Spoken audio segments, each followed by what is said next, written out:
逐當的舊曆7月13日，中原普渡的前2天，這新竹的城隍廟呢，攏會有暗訪夜巡的活動，由城隍爺2個公主輪流出來巡。今年是2公主出來，文書業者是表示講，這暗訪夜巡呢，是有求平安的意思，同時嘛是咧為城隍爺來探路草，是地方延續上百年真有意義的傳統文化。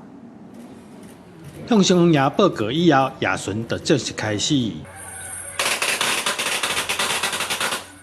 今年中元前2天，舊曆7月13暗時，新竹城隍廟攏按照傳統科儀暗訪夜巡，參加民眾手舉火把，經過新竹街頭巷尾，除了有求平安的意思，也算是咧城隍爺正式出巡以前，先為伊探路。這個活動真有意義，我剛剛來會使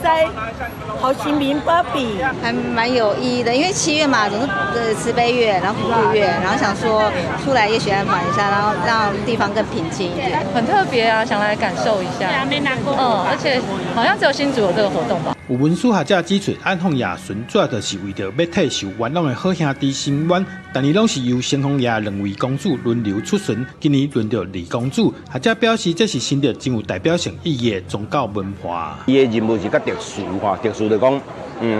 伊嘛是用迄個城隍爺的慈悲心嘛，要知影講，地方是毋是有一寡即個老講好兄弟，伊受了什麼冤枉啦、冤屈啦，無法度即個伸張啦，吼所以攏佇即個即個正日吼繞境以前辦理即個夜巡的活動，吼，這是代表咱